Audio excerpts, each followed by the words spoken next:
투자를 해서 1억 정도 올랐죠. 내 집 마련인 투자를 해서 1억이 올랐어요. 여기에 자신감이 생기죠. 자신감 생겨서 어떤 현상이 발생하냐면, 안녕하세요, 세비티입니다. 오늘은 우리가 뭐 내 집 마련을 했든 투자를 했든 한 1억 정도 오른 경우가 많더라고요. 저에게 이렇게 상담을 하시는 분들 중에도 한 1억 정도 뭐 집이 올랐는데 앞으로 어떻게 해야 될지 고민이다, 이런 분도 많았습니다. 만약에 내가 갖고 있는 이 아파트가 1억 정도 올랐을 때 우리가 고민하게 되는 부분에 대해서 제가 말씀을 드리려고 합니다. 첫 번째, 한 1억이 올랐다. 이때 우리가 많은 분들이 어떤 고민하냐면요. 아, 이거 팔까? 아, 1억 정도 올랐는데 나 팔까? 아, 아니면 그냥 보유할까? 이런 고민을 많이 하세요. 그러니까 1억이라는 게 어떤 분들에게는 되게 많이 오른 거고요. 어떤 분들에게는 또 그렇지 않을 수 있습니다. 그런데 요 시기에 이런 고민을 많이 하시는 것 같아요. 그러니까 저 같은 경우도 약간 비슷한 케이스가 있었어요. 제가 경기도에 있는 어떤 아파트를 샀는데요. 살 때 그래도 주변 도시 대비해서 되게 저렴하게 샀던 것 같아요. 아직까지 그 도시에 흐름이 제대로 안 왔었거든요. 근데 정말 1년도 안 돼서요. 여기가 한 1억 정도가 오르더라고요. 그때 좀 고민을 했죠. 아, 이거 내가 팔까 말까. 아, 1년도 안 돼서 이제 1억 정도 올랐어요. 올랐는데 딱 그때 때마침 저희 세입자분이 원래 2년 계약을 하셨는데 직장 문제로 다른 곳에 이사를 가셔야 된다 해가지고 나가셔야 된다고 하셨어요. 그러면 이때 이제 제가 딱 고민했죠. 이분도 딱 나가신다 하시고 요것도 한 1억 정도 올랐으니까 팔아도 될 것 같아 라는 생각이 들었어요. 그러니까 저도 약간 여기에 빠졌던 것 같아요. 아, 1억 정도 오르면 팔아서 내가 요 수익을 가져갈까라는 생각을 했던 것 같아요.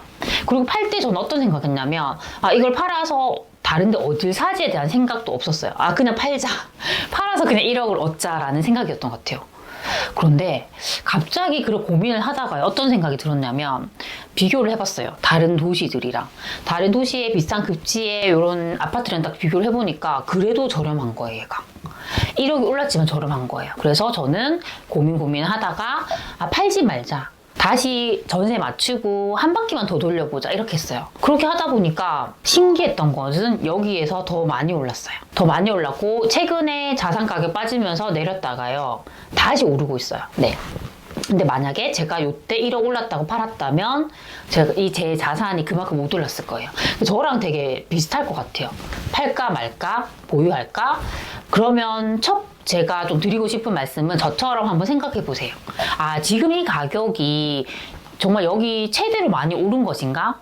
아니면 더 오를 수 있는가? 이걸 주변에 비슷한 급지인 아파트랑 좀 비교해 볼 수도 있고요. 이게 상승 여력이 있는지 좀 판단하면 좋을 것 같아요. 근데 상승 여력이 있냐 없냐를 판단할 때 중요한 부분은 결국에는 수요. 가치예요, 가치. 그래도 여기가 확실히 가치가 있고 확실히 수요가 있으면요, 결국에는 또 흐름이 계속 올수록 오를 수밖에 없습니다. 그래서 만약에 그런 곳이다, 내가 살 때 그래도 괜찮은 곳 잘 샀다 하면 사실 저는 조금 더 보유하는 게 더 좋다고 생각합니다. 그리고 최근에 약간 안타까운 케이스가 있었어요. 어떤 분이셨냐면 한 요 정도 올랐던 것 같아요. 근데 갑자기 이걸 집을 이제 판다고 매도 계약을 하셨어요. 근데 중요한 부분이 뭐냐면, 매도 계약을 했는데 이분이 이걸 팔고 어디로 갈지에 대한 부분이 전혀 안 정해져 있었던 거예요. 거기다가 요 집을 갖고 있을 때 대출이 있었어요. 대출. 그러니까 대출이 있어가지고 이걸 팔고요, 대출을 갚으면 남는 돈이 크게 많지가 않은 거예요. 거의 1억도 안 된다 하더라고요. 그럼 이 돈을 가지고 우리가 뭔가를 산다 했을 때, 다른 걸 뭐 B라는 걸 사잖아요.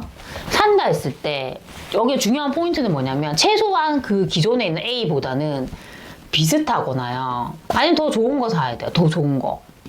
근데 만약 그게 안 된다 했을 때는 이걸 안 파는 게 훨씬 좋은 선택이거든요. 그리고 대출 같은 경우에도 예전엔 대출 요건이 훨씬 좋아요. 조건이 훨씬 좋아요. 근데 요즘에는 대출 규제를 많이 하잖아요.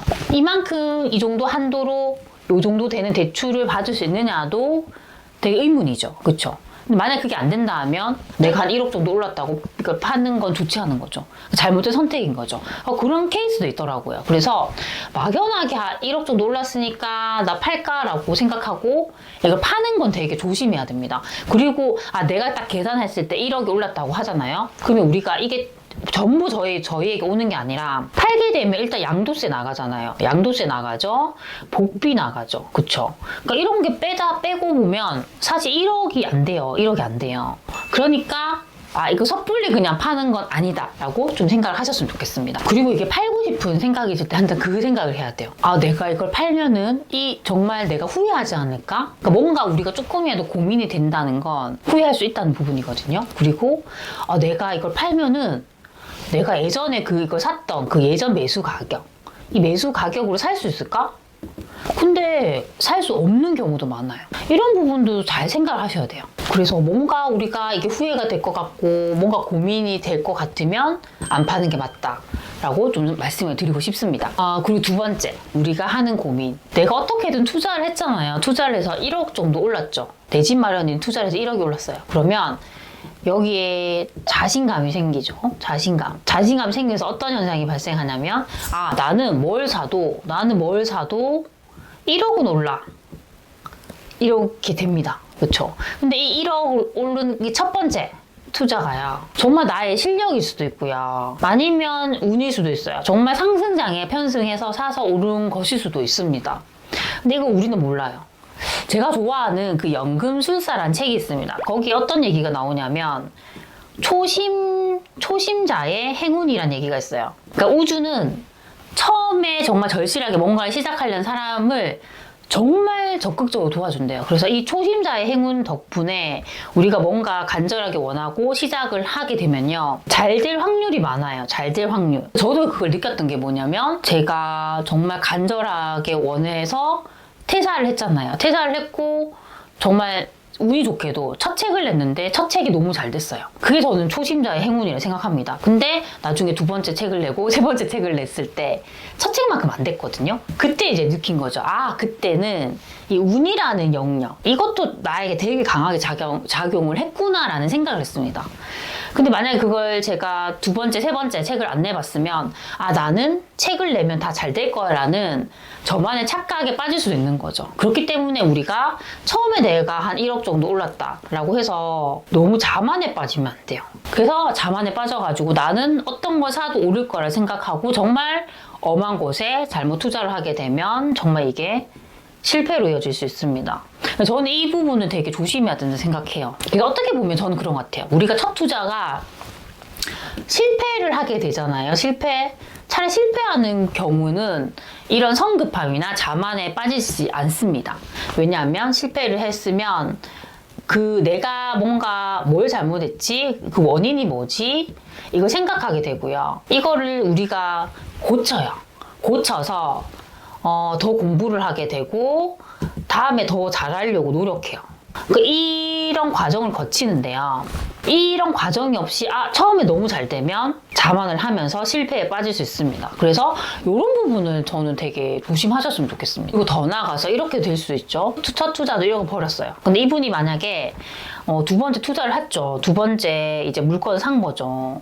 샀는데 계속 오래 보유하기도 전에 어떤 생각을 하냐면 내가 처음에 샀던 거 1억이 올랐는데 두 번째는 거의 오르지 않네. 아니면 한 1,000만 원 정도밖에 안 오르네.